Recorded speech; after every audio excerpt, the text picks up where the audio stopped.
Today on the Eat to Live Life is short, podcast. right? Totally. It's too short. I want to travel when I'm 80. I want to live till I'm 100. I want those extra years, and I want them in happiness and health. And we were, I don't want to say like weirdos. No, we were. We were absolutely weirdos. Everyone thought we were weirdos, and I hated it. And the food they served at the hospital was heartbreaking. Yeah. So that made me want to do it even more. And so what are some tips you would give people to how to raise their kids, making nutrition a priority and something fun in their lives?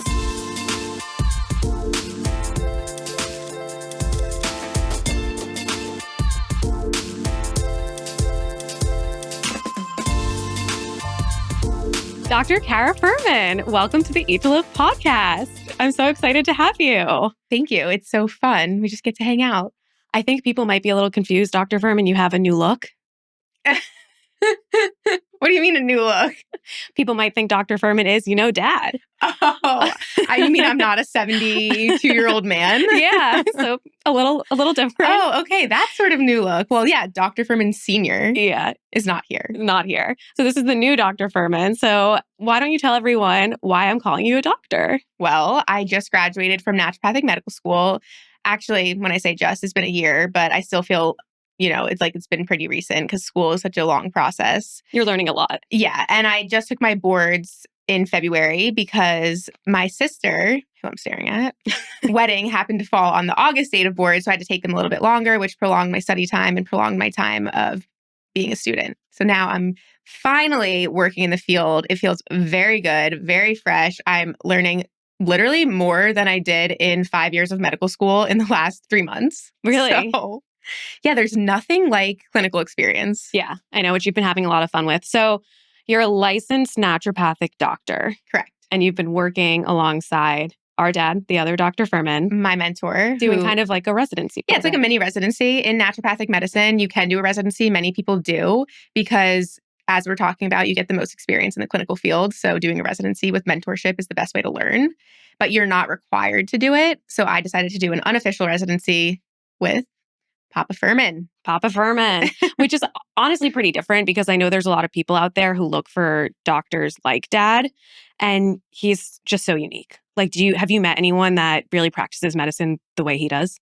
No, I went to naturopathic medical school. It was his idea because I wanted to learn more about nutrition, botanical medicine, and more about what I wanted to practice, not necessarily everything they do in traditional medical school. His idea, but he always says he's more naturopathic than the naturopaths because they also don't turn to 100% lifestyle medicine. You don't think so? No, I think I was really surprised about that in school because our nutrition education was really lacking.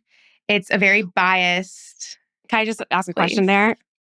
Nutrition education is lacking. I feel like you really disagreed with the nutrition education. I remember you going through this time period. I think you're right with that, but also there isn't a good enough nutrition education in general. There's a few quarters of one class and the teacher's constantly changing. They couldn't find the right professor for it. The professor that I had was extremely biased and biased towards vegans specifically, said there's no such thing as a healthy plant-based diet. Excuse me, sir, where's that research from? I actually emailed the school dean and said, this is unacceptable and we need to bring in someone else to show why a plant-based diet is also good. When your teacher was teaching you this, did he show the research? Was it skewed data or was it? He had written a book and he's more like on the keto side, and he wrote a book with his clinical experience that said, he found people weight loss, feeling better. Like, we know the keto diet can help. But again, he didn't say anything about the long-term research of how the keto diet can also lead to mortality. And I don't think he knew the difference between hard and soft endpoints, which I think you know what hard and soft endpoints are, but hard endpoints are anything that leads to mortality. So a heart attack, a stroke, cancer, something that's going to kill you. And soft endpoints are like those things of weight loss and feeling better. Yeah. No more brain fog, which I think if you're losing weight, you also want to live longer, right? You want to be able to appreciate that weight loss. Yeah. And I think the thing that we love what dad does, whenever he fixes diabetes, heart disease, or anything, he's improving longevity with it. So he's really prolonging life and not just your lifespan, but the quality of your life, which is so important. It's your health span. Yeah. Which is not just your lifespan. It's who wants to live if they're going to be living in wheelchairs. And I was talking to the FedEx driver that I'm really close with because he picks up my packages for Doc's Daughters, the online business I have. And he said his dad just went blind at 80. Mm-hmm. And I'm sorry, but I don't want to live then. Like, I'm not saying that going blind, but if you can't walk, like there's 100 things that could happen to you at that age. You want to increase your health span. Yeah. we want to be walking around living in good health at that age. And that is probably my biggest why on why I eat this way and why I care so much about nutrition is because I want to age well. I don't want my lifestyle to decline at all. I want to still be really active, fit, and enjoy what life I can. Well, life is short, right? Totally. It's too short. I want to travel when I'm 80. I want to live till I'm 100. I want those extra years, and I want them in happiness and health with no stress. I want to do the things I love to do now then. Totally. So I don't plan on getting sicker at all. And for all those people that are sick, I feel like you have the power to reverse it and improve your lifespan. The body is very adaptable. So that's why I'm so passionate about this. That's my why. And learning in life is so fun. And I always want to continue learning, educating. And I never want to stop doing that. I feel like as I've gotten older, of course, I'm only 31, but each year I learn something new and it makes me a happier me. And I hope that that continues all the way up until I'm 100. Yeah, totally. And you need your health to do that. Yeah. We're taking ego out of this. We're always trying to learn and grow and improve. And in the end result, I think it just makes us happier beings. 100%. But my question for you is I talked a little bit about why I eat this way. What is your why? And not just for loving what dad has taught us and really bringing it to the public, but why do you want to go to medical school? Like, what is your why behind this decision to pursue this field? It's funny that you say loving what dad has taught us because, of course, now I love what dad has taught us, but it wasn't always that way. Growing up, we did competitive cheerleading, both of us, and we were exposed to a lot of candy and things like that by friends. And I think we had a little bit different experiences where I was more tempted than you were in a way. Maybe. That's how I feel, at least. Yeah. And so I had a little bit of beef with dad in my teenage years over the way he ate. Not meat, but beef, like. Yeah, like actual... No. rolling my eyes. Just tense conversation. No, yeah. I mean, he wouldn't let me go places unless I ate first. Yeah. And then I would complain and go there and eat a hot dog. Like, I didn't listen completely when I was in those years. So dad and I love to laugh that we're coworkers now. And I think he's the most intelligent person I've actually ever met in my life. Wow, what a praise. Yeah, which is so crazy to think that when I was 15, I rolled my eyes at it. But long story short, I went to college for finance. I worked in finance and just saw that it was really unfulfilling. And during that same time period, I just wasn't really liking it. It wasn't filling my cup. During that same time period, I had maybe 3 things that happened to me that made me want to get into what dad does and help the business. So the first thing was acne. I struggled with acne. And dad said to me, you don't eat how I tell you to eat. And if you do, your acne will go away. So explain, how old were you when you struggled with acne? When I struggled with acne, my struggle for acne started at freshman year of high school. Yeah. And that's when I started making the changes. And dad said, you don't eat the way I do. And I completely cut out any sort of added sugars and dairy, right. So I did that then, but I would still, go off of it a little with friends. And I wasn't the perfect high school student. Quick little story. So dad told you with acne, I remember specifically chocolate and dairy, avoid chocolate and dairy. And we took the dairy thing, both of us, to heart. Our best friend Raquel always took the cheese off her pizza when she ate it. So we're like, oh, not eating cheese is cool. And I feel like you took that and ran with it. You avoid cheese like the plague. It's so true. Because growing up, I would walk off the bus from in middle school and stuff. I'd walk off the bus, go to my friend's house for a cheese stick. I loved cheese. When he told me that dairy was contributing to my acne, the next day, I never had dairy again. Yeah. To this day, I do not know what dairy tastes like. And you don't want to. And I don't feel want like to. It genuinely repulses but it's crazy because as a kid, I actually loved it. Yeah. No, I'm sure these foods have an addictive quality. They taste really good. They're loaded with But when you salt. stop eating them, you actually forget what they taste like. Absolutely. It's all up here. That's why a mental game, and you rewire your taste buds. But yeah, so dairy and chocolate, mental and physical, cut. But that was the main things I cut with this acne thing. And then, what was the other thing that really pushed me to this way? Oh, okay. So when I was working in finance, I needed extra money because I was making a entry-level finance job. I'm pretty sure it was very bad. And I asked mom and dad how I could get extra money, and they said, transcribe dad's lectures. This was before technology was as big. Yeah. So I said, okay, sure. And in my free time, I was writing word for word what dad would say in all of his lectures. And I think that moment was really big for me because That's crazy. it was the science, where I was like, oh my God, this is kind of making sense. And like, I don't do any of this. And then there's a few more things that led me to this path, but I would say the third big one is my love for baking. And when I was transcribing the lectures, I decided to make all of my baking recipes, the things that I was learning in the lectures, so healthier. And I just love cooking. So I got really, really into how I could make things taste good and be what the principles were of the Nutritarian diet. Mm-hmm. So all of that happening around the same time, I was like, I'm going to go to med school. And I remember you came home, we were living together at the time. Yeah. And I remember you came home and you're like, so I'm going to do what dad does. I was like, what? Which I want people to understand that I do feel like you were a really big fan of healthy eating by that time, the time you were like yeah, in 21. college, I definitely like made sure to eat a salad every day. And I had my, ups and downs with going to social gatherings, stuff like that. But I did prioritize eating my salad every day. And I was healthier than, 90% of college students. Totally. And I think our childhood, we're like the first people and generation that really grew up prioritizing nutrition, especially to dad's standard. And I feel like we ordered things from places, like we couldn't get them at our grocery store. Totally. And I think doing that with mom and dad taught us all a lot. Like we as children learned a lot. I think mom and dad see where they could have improved things or what they did really well. I think majority they did it really well as best they could in the 90s. 90s were a tough time. We're like fruit roll-ups, you had these like packable lunches, and we were, I don't want to say like weirdos. No, we were. We were absolutely weirdos. Everyone thought we were weirdos and I hated it. No, because at a time I hated it. Obviously, I love it now. Yeah. But they did. Like I think we were a little self-conscious. I had friends whose parents would be like, you're deprived at home. Let me give you this. Yeah. So when I'm hearing that from other people and that's mainstream, my parents didn't go to the parties and do all these things that my other friends did. Yeah. And I was getting used to that. Dad is such a confident person and he's so confident being on his own island with his own views and his own ways.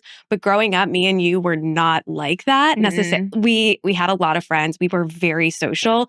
So having this lifestyle where you brought like steamed broccoli to lunch, I think was something we adapted to. And I think there's things we did really well. And then there were times a lot in our childhood where we rebelled and we're like, we are not eating that. We want you said even hot dogs. Hot dogs that we wanted to get invites over our friends' houses for food. Oh, totally. Which is crazy. I went for play dates for food. Yeah. Because we didn't get that stuff at home. And I think when we were home, we liked what we ate as well. Totally. But it was almost this forbidden fruit that we had to chase and had to get out there. And I do think now, like when I raise my kids, I can look at my childhood and improve that. I don't think the way we rebelled necessarily means that every child will do that.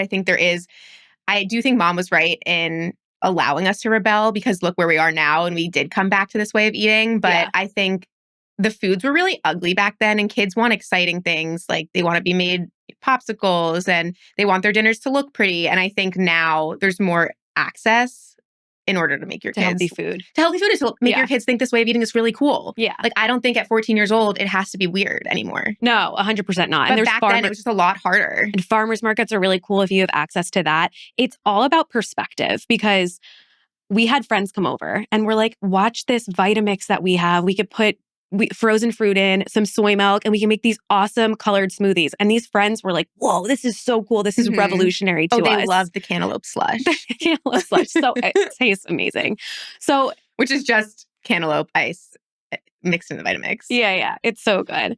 So I am grateful for, us rebelling, but all of us siblings, and there's 4 of us, I feel like decided to really promote dad's lifestyle and eat this way in our own way. And we all were so different with it. And we each had different relationships with food growing up as well. Mm-hmm. Like we all decided to do our own thing in different ways and came back to it. I feel like our older sister Talia really never rebelled actually. She always ate healthy. Yeah, she's good. She's a great eater. Yeah. No, but like she probably did. Maybe she did. I don't know. But I don't know. We'll have to ask She's her. 7 years older than us. So yeah. But another thing that I will say really brought me to this lifestyle is when I decided that I wanted to go to medical school, I came home from work that day and I was like, I'm doing it. Yeah. I decided to volunteer a lot because getting into medical school is hard and I needed to career change and do a lot of volunteering and make my resume look good. So at George Washington Hospital. I did the George Washington Hospital and the food they served at the hospital was heartbreaking. Yeah. So that made me want to do it even more. Yeah. And then I volunteered for a camp for a camp that kids have cancer or had cancer. And it's a place for kids that have cancer or had cancer to disconnect from their medical treatments, hang out with kids, be a kid, but also connect to other kids that are going through what they went through and to have medical care accessible to them. Yeah. During that time, the whole camp was surrounded by, ice cream making night. If you won a sporting event, you got candy. And it just was so heartbreaking to me that I decided there is nothing more important for my life than to make healthy eating accessible, cool, and educate the public like nothing else. I want kids to love what I do. And I have had people on Instagram tell me that my kid wants to eat healthy because you do, because I'm making it look young and fun. And it gives me the chills. Like, I just want to educate people. And I am so happy I career changed. Yeah, because I will say people's intentions as a whole, when they're feeding children and trying to make exciting ice cream nights and pizza nights, it's to build memories, connection, community. It has such good intentions. They want life to be fun for these kids. But if you think about the harm that some of these foods, especially being as addictive as they are, it's not really fun. No, it's not. And in life, what we've realized is that life, it does not have to be centered around food. Yeah. Of course, you have to be intentional. We do precision nutrition. We're very intentional with what we put in our bodies. We love food, but we play games. We go outside. We go to the beach. Like, there is so much more to life. And once you make that a part of your lifestyle, you realize how food, it does not have to be the center of it. Like, we from the East Coast, I feel as if what you do to have fun is go out and eat and drink. But now it's not like that at all. In some of the communities we were in, yes, that was definitely a huge part. But I also feel like, to your point of activities, you tell any Fuhrman child that we're going on a hike, like, we get excited. Like, our heart starts bike pumping. Ride? Don't even get me started, man. Yeah, like, we absolutely love it. But also, to getting excited about the foods, we've rewritten those stories, right? So when we have ice cream, we do have ice cream, but it's a different type of ice cream with freshly ground vanilla bean powder. I was like, I want a veggie lasagna for my birthday. I don't want to go out because I don't want all of that salt disrupting how great the vegetables in this lasagna taste. So me and Jacob made one. We do parties and we really enjoy these foods, but they're just foods that are elevated so that vegetables are the star and that we are not overloading with these salt, sugar, oil things that are going to make them frankenfoods. We're just happy to enjoy nature's produce. And I love it. And we actually are so happy to enjoy nature's produce. We have fresh fruits from the trees that we bring into things that we get really excited about. Like, when it's fig season, all of us are out there like, where can I get more figs? Dad hides his mangoes from me because he knows I want them. Yeah. We've made food a big part of our lives, but what people really need to realize is your taste buds change so much. And why are we eating things that make us sick? Mm-hmm. Because it feels so freaking good to feel healthy. Yeah. Freedom from food is kind of what I call it, because you're free from all the foods that bog you down and are not helping you live your best life. And you're able to enjoy other activities, but at the same time, you can enjoy and be like, those handful of blueberries, the type I'm talking about, there's nothing like it. And so we went to Croatia together, and we bonded over looking up healthy restaurants on TripAdvisor. Mm-hmm. And what did I make you do after every meal in Croatia? Walk up those stairs at midnight. We didn't go to bars. We walked stairs. Exactly. And after we ate, we were able to walk stairs for exercise because we craved looking at those cool streets and the exercise. Yeah. And that's what you should be able to do after you eat. Yeah. When we were young, we would go to friends' houses or we would have Thanksgiving, and I would be so sick. I'd be sitting in a corner, not wanting to talk to anyone because my stomach is going to explode. And I have thrown up after meals. Like, yeah, it's not good. No, yeah, you don't want to experience that. Never it doesn't feel again, good, man. And then also, what you're reminding me is we have a lot of memories. I mean, you have lists and lists of memories being best friends for over 30 years, but a lot of them, the best ones don't revolve around food. Mm-hmm. Like, it's not just sitting at a dinner revolving around food. Like, I'm thinking back to Croatia and climbing those stairs and how great it was. So these physical and the boat ride, these like, physical we don't memories. Even remember really the food in Croatia. Besides that one vegan chef that was really good. Oh yeah, she was. I still follow her on Instagram. Me too. She was great. Yeah, I mean, we could get into it, and I'm sure we will, about how we live our lives very unconventionally. Like, it truly is different, and I think now we're in a really good place where we're happy with that. I love being different. Yeah, totally. Finally. Yeah. She's here. So, Dr. Fuhrman, if I may ask, you're kind of, I feel like everyone's getting a sense that you really like kids. You really love kids. You used to carry around 20 baby dolls at It's true. once. But kids aren't your specialty. You're really actually doing a lot of cancer research. So can you explain why that is and how you got there? Sure. So there's a few ways that I got here, but one thing that really brought me here is who doesn't know somebody that's had breast cancer? I can guarantee you, walking around the streets, if you ask someone if they know anyone who's had or has breast cancer, they will say yes, right? 1 in 8 people in the US have breast cancer. And correct me if I'm wrong, but those statistics are just going up year over year. Every year. I know, it's really And it's increasing in people in their 20s. I have 2, 3 friends from high school that have had breast cancer below the age of 35. We have family relatives that have had breast cancer. Yeah. My fiance's mom has had it. It's just so prevalent in society. And one of the craziest things is it's a disease that is so correlated to diet and lifestyle. Wow. There is so much we can do for breast cancer, a lot of cancers. But I'm so passionate about this because it's such an epidemic. Yeah. I want to work with kids still. I want to help people raise their kids healthfully. And that's still something I'm very passionate about. I want to have a lot of kids and I can't wait to show people how I'm raising my own kids. Yeah. But this breast cancer epidemic is unbelievable. Yeah. And the crazy thing is that people are being treated for breast cancer when they don't even have it. That's an episode for another time. But people are being treated for breast cancer that don't need it, and breast cancer treatments increase your risk of cardiovascular disease. So my point that I'm making here is it's a cascade effect when you get diagnosed with breast cancer. It's not just one problem. It becomes 10 problems. And we can avoid it. Yeah. I think, and there's a lot of new treatments coming out, which I think is a really exciting time to hopefully win the war on cancer after all. There's a lot we can do to battle it every single day when we choose to eat flax seeds. There's a lot of things that we can do on the nutrition front and a lot of new advanced technologies that are coming out to help eradicate this disease that it's really derailing people's lifestyle. And I think the change and our ability to change lives for the better is so great. And I think that's what you're really falling in love with. I'm so excited to see where you go. I never knew I was going to do this. If you asked me a year ago what I was going to do when I graduated med school, I wouldn't have even said this. And it falling into my lap feels like the perfect thing for my career because of exactly what you just said. It's so needed, but technology has also advanced so much that we have better screening tools. We have tests that can detect cancer earlier than ever before, which I hate to say it, but is a kick in people's butt for motivation. Yeah. And if we're catching it really early, then they can change their lifestyle a lot faster and have a lot more success in treating it. Yeah. There's just so much we can do. Yeah. And that's why I love it so much. I love it too. I'm very excited. And we're working together forever. We always planned on that, but I think we thought we were going to be growing up too that we were going to be neighbors and have a tunnel that goes from your house to my house. And currently we're neighbors. We just need to work on that tunnel. I really hope we can build it and pull it off. We absolutely will. We should take pictures if it ever happens. Yeah. I have no doubts. Oh my gosh, that's so cool. You got me back on it.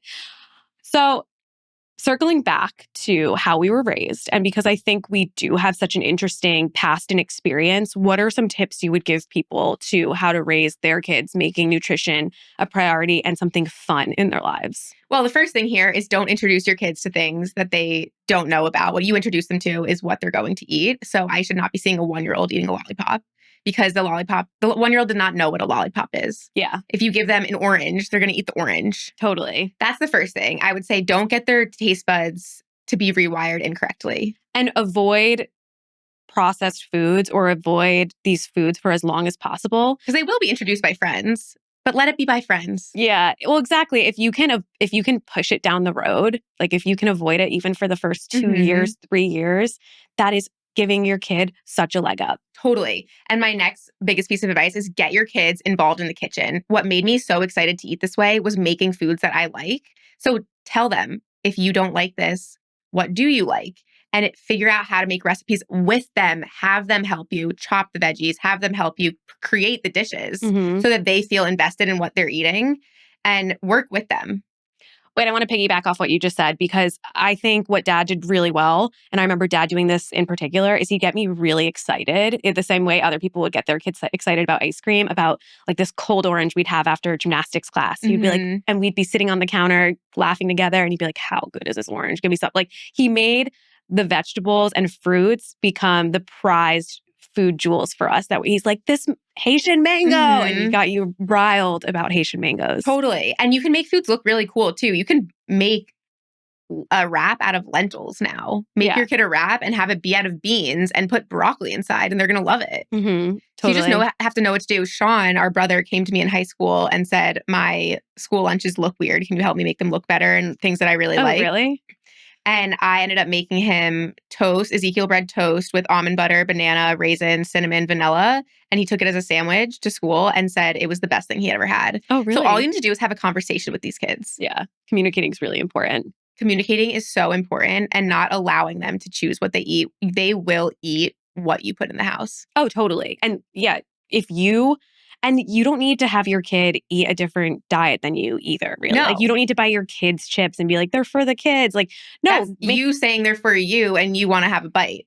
It's parents, kids are very perceptive. We really do pay attention to what our parents do. So if your parent, you're doing, you can also really lead by example here. Huge. Absolutely. You have to walk the talk. You absolutely Even have in to. our career, we lead by example. Yeah. Living this lifestyle is the only way that I can help my patients. Totally. And it's a great motivator. We know all the cracks, all the issues, all the obstacles. Totally. No one knows those obstacles like we do, which is really important. And even so, I feel like as a cook and someone who eats this way and cooks this way, I'm really finding the most efficient way to do it, how to save time and what matters. And it's achievable. What I think is really cool too is, as a kid, let's say your kid is already introduced to foods. You just found this lifestyle and their favorite thing is ravioli. This is just an example. Yeah. So make a ravioli Nutritarian and give it to your kid. Yeah. They won't know the difference, and even help them make it with you. Yeah. I like that, getting your kids in the kitchen. I actually think that's huge. Huge. Yeah. Making beans. And then they become really attached and connected to these And foods. also, when it's done, give them a spoon and say, try this. Like, how good is it? Yeah. And just making it fun for them, I think, is really important. Yeah. So your first tip was make it... Oh, don't introduce. Don't introduce. Yeah, don't introduce. Avoid and fill your house with all those healthy foods. Right. Second tip, you can make a cake out of watermelon for your 1-year-old's birthday. It doesn't have to be a cake out of cake. You can do so many pretty things. You can do so many pretty things. Fruits and vegetables are so colorful. Yeah. Wait, second tip. Kids love fruits and vegetables. My second tip was get your kids in the kitchen. Right. Get them cooking with you. And you said you have 3. So I wanted to make sure we got that third tip. Did I not give it already?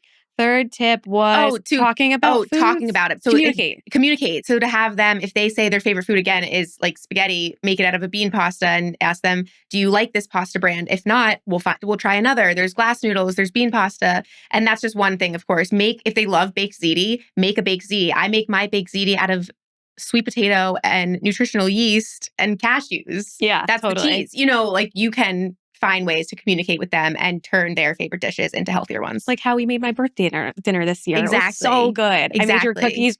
Man, do I love them. Exactly. And that's actually one of the reasons I started Doc's Daughters, was because it's a passion project, because it makes it easier to get kids involved. The baking mixes are intentional for kids to make with their parents. Yeah. And again, you can eat them for your birthday dinner. They are so good. Made from whole foods, only sweetened with dates, like all the principles of nutrient-dense eating. Totally. Which is amazing.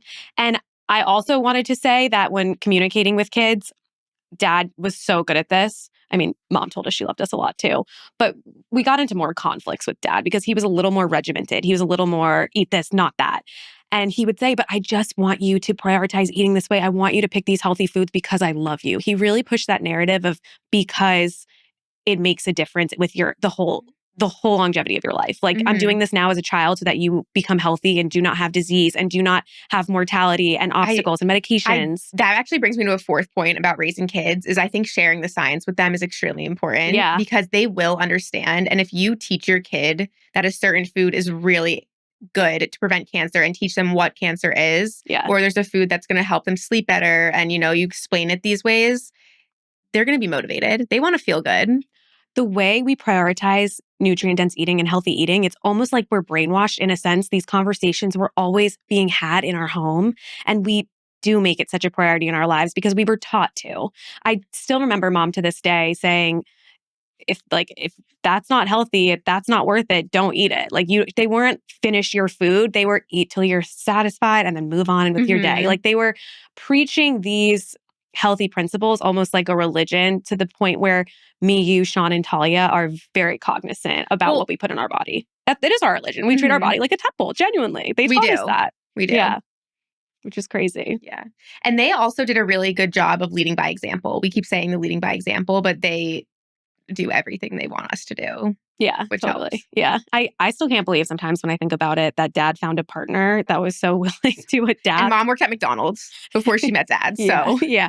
Did she eat it? We should always no, should she ask her. did. I mean, she was a really picky eater. She said she ate bread and ice cream. Yeah. Wow. That's bad. And So I guess- now she eats completely Nutritarian. It's wild. And loves it. I mean, so open-minded, so willing to change, Mhm. and very interested by it. I think excited by it. Definitely excited by it. Yeah, they make a good team. Yeah. Which is cool. And we're lucky we found partners like that too. Yeah. Well, I can't wait to see whose lives you change. And I'm just Aw. going to be along for the ride and helping. So Well, you're changing lives too in the process because we couldn't do it without you. thanks. Wow. Yeah. Thank you. I'll have you on again.